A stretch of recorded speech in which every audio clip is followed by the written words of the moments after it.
Story 1. It was 3 a.m. on a cold winter night when Mark arrived at the hospital for his first night shift. He had just graduated from nursing school and was eager to prove himself. But as he walked through the dimly lit halls, he couldn't shake the feeling that something was off. The hospital was quiet, too quiet. Mark had expected to see doctors and nurses rushing around, but there was nobody in sight. He made his way to the nurses' station and checked the schedule. He was the only nurse on duty that night. Mark tried to shake off his unease and started his rounds. As he walked from room to room, he couldn't shake the feeling that he was being watched. He brushed it off as his imagination and continued his work. But things started to get weird. Call lights would go off in rooms that were empty, and the sound of footsteps echoed down the empty halls. Mark started to feel like he was in a horror movie, but he kept telling himself it was all in his head. As the night wore on, things got even stranger. Patients started to appear out of nowhere, wandering aimlessly through the halls.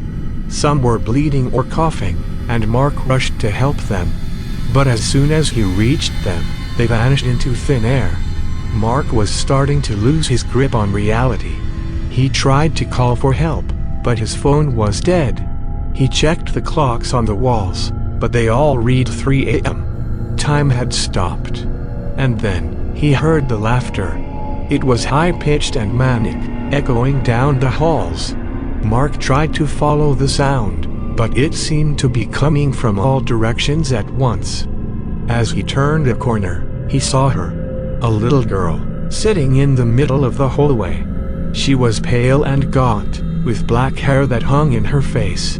Mark approached her cautiously, but as he got closer, he realized something was off. The little girl had no eyes. Mark stumbled back in horror as the girl turned to face him. Her mouth opened wide, revealing rows of sharp, pointed teeth. And then she lunged at him.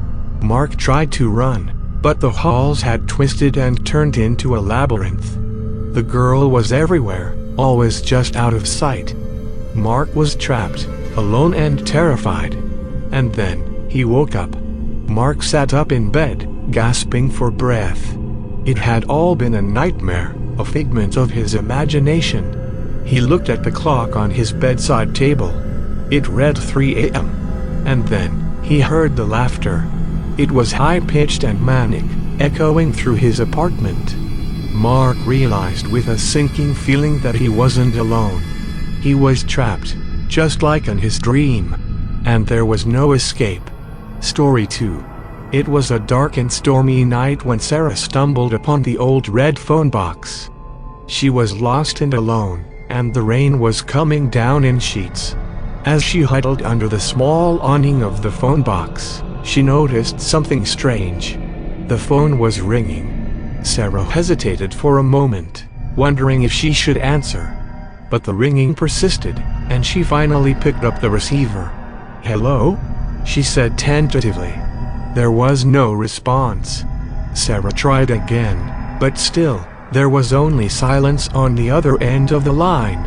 Just as she was about to hang up, she heard a faint whisper. "Help me," it said. Sarah's heart raced as she listened. The voice was muffled and distant, but she could make out the words. "Who are you?" she asked. Again, there was no response. Sarah felt a chill run down her spine. She was alone in the middle of nowhere, and now she was talking to someone on the phone who wouldn't identify themselves. As she debated whether to hang up or keep listening, the line went dead. Sarah stepped out of the phone box, shivering from both the cold and fear. That's when she noticed something else.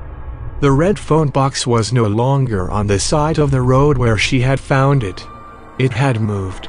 Sarah tried to shake off her unease and started walking down the road, hoping to find help or shelter from the storm. But no matter which direction she walked, the phone box seemed to be following her. Every time she turned around, it was there, looming in the darkness. Eventually, Sarah couldn't take it anymore. She picked up the receiver and dialed 911, hoping that the police would be able to help her. 911, what's your emergency? Said the voice on the other end of the line. Help me, Sarah pleaded. I'm lost and there's someone following me. Where are you? I don't know, Sarah said, her voice trembling. I'm on a road, and there's a red phone box that won't leave me alone. There was a pause on the other end of the line. Ma'am, are you playing a prank? The operator asked. No, I swear, I'm not. Please, you have to help me. The operator sighed. I'm sorry, ma'am, but there's nothing we can do if you don't know where you are. Please call back if you have more information. The line went dead, and Sarah was once again alone in the dark.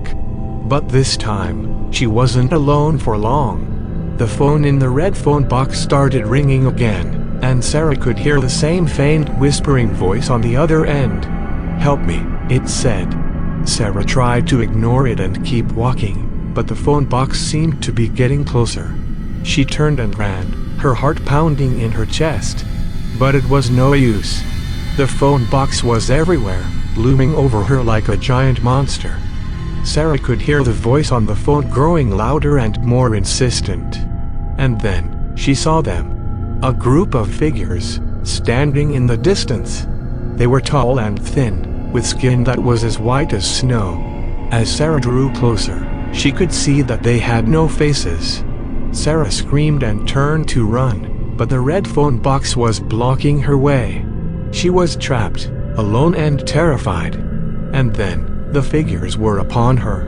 They reached out with long, spindly fingers, grabbing at her clothes and pulling her towards them. She screamed and tried to fight them off, but there were too many of them. They swarmed around her, their skin cold and slimy against hers.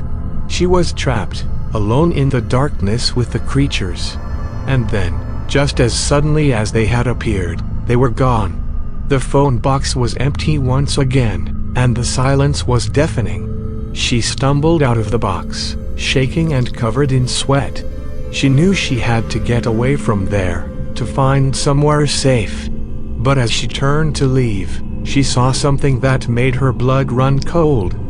There, in the distance, was a figure. It was tall and thin, with long arms that reached almost to the ground. Its face was hidden in shadow, but she could see the glowing red eyes staring at her. She tried to run, but her legs wouldn't move. She was frozen in place, unable to escape the gaze of the creature. It started to move towards her, slowly but relentlessly, and she knew there was no escape. Just as it was about to reach her, she woke up. She was in her own bed, safe and sound. It had all been a nightmare, a figment of her imagination. But as she looked around her room, she saw something that made her heart stop. There, on her bedside table, was a red phone box. And it was ringing. Story 3. The abandoned schoolhouse stood in the middle of the woods, surrounded by towering trees that seemed to stretch to the sky. It had been closed for years, and the only thing that remained was the eerie silence that hung in the air. One summer evening, a group of teenagers decided to explore the abandoned schoolhouse. They were looking for a thrill and didn't believe in any of the stories that circulated about the place. They arrived at the schoolhouse just as the sun was beginning to set, casting long shadows across the overgrown playground. As they approached the door, they heard strange noises coming from inside. It sounded like footsteps, but they couldn't see anyone. They pushed open the door, and the creaking echoed through the empty hallways.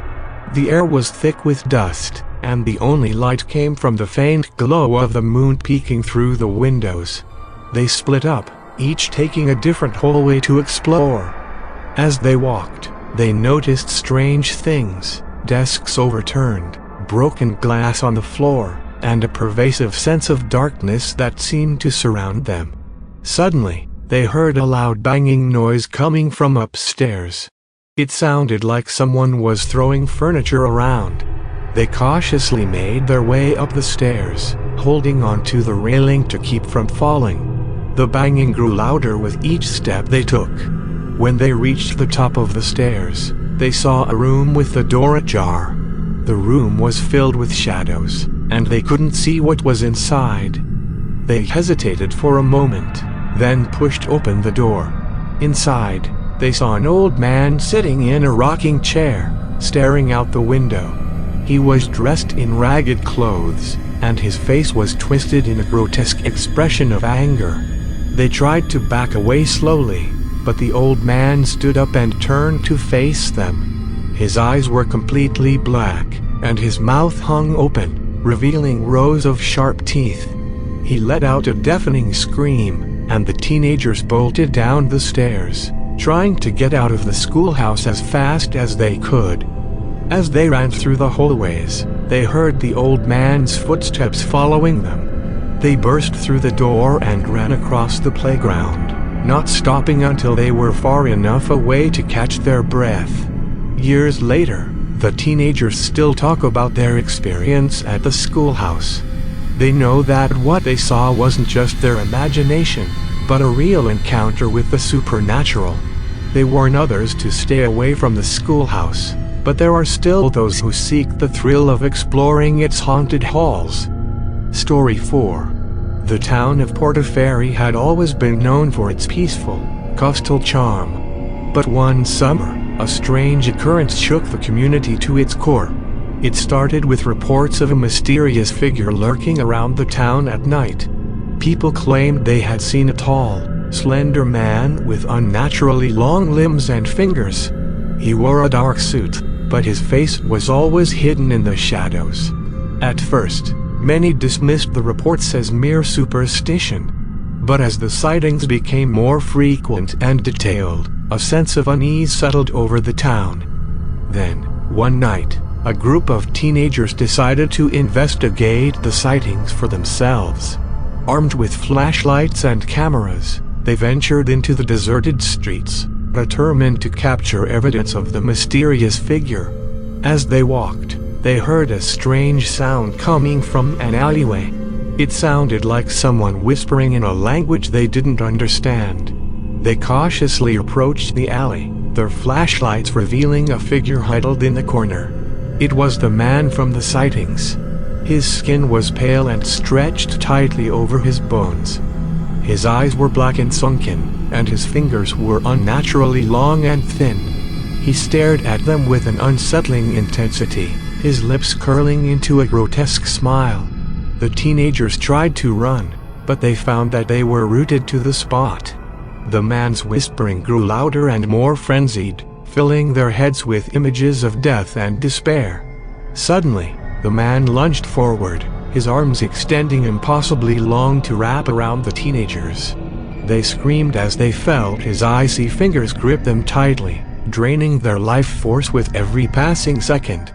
Just when it seemed like all hope was lost, the man released them and disappeared into the darkness. The teenagers stumbled back to their homes, shaken to their core by the encounter. In the days that followed, the town of Portaferry was never the same.